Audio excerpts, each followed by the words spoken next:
Yeah, like there's a lot more methods of getting an internship than applying on LinkedIn. I can tell you that much right now. The easier a method is, the more public it is, the more self-defeating it is because everyone does it. And then when there's 800 applicants, you're going in there, you're going head to head with 800 people to compete for one position. You know what I mean? Now, some people can do that and win, but the vast majority of us, we can't, right? So the way you get hired is you compete on other things. One thing is soft skills. The other thing is initiative. There's two things right there. There are other things too, but let's focus on those, okay? So soft skills, right? Maybe you're technically not the most qualified person of the 800, okay? Or of all the people out there, right? But maybe you're the one that's the most enthusiastic, the one that's the most passionate, the one that's the most easy to get along with, the one that's the most accommodating and charismatic, the one that's the most agreeable. Other people come in there and they're arrogant, they've got all their little wants, wills, and needs. They demand more money and they demand this and they demand that. You don't. You go in there, you say, hey, whatever's fine. I would love the opportunity. They say, this is our process. It's like, okay, not a problem. You're just agreeable, right? That can beat technical qualifications hands down, okay? Because there's a lot of technically qualified people out there that are a nightmare to work with. Now, if you were the boss and you were deciding, okay, which one of these people do you want to work with? Whichever intern we select, you're going to be in charge of them. You have to work with them every day or something. So which one would you pick, right?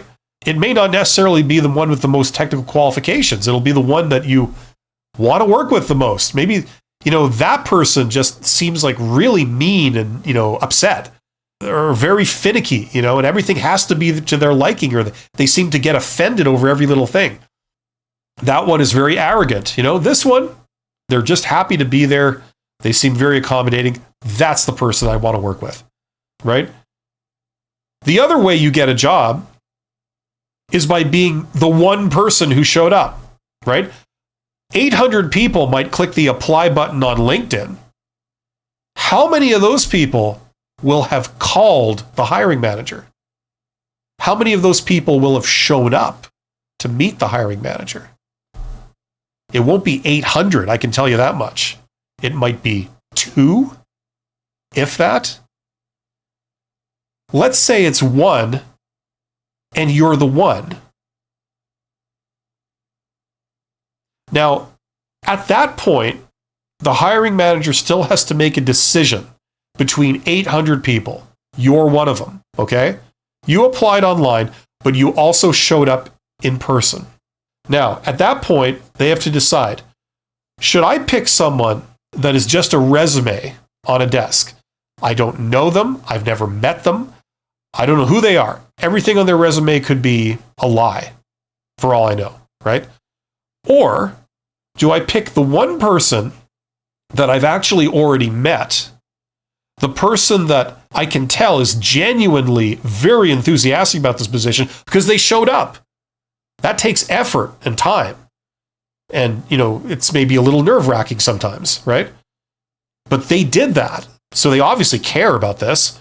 They care more than the other people that didn't. Now, I've already met them, so I already sort of know kind of that they look okay, they're groomed, they dress professionally, appropriately. I've heard them speak. We've had a conversation together. I know how they sound. They seem to know their stuff. They seem to have the right attitude. We got along really well. They seem to be a professional, and I get the vibe from them that they would really work hard at this. They seem very dedicated to this. So would I pick that person, or would I say, no, I'm going to go with someone that I don't know any of those things on, right? And go with them. Bring them in for an interview, not you. You think that happens a lot? You have a much, much higher chance of being selected.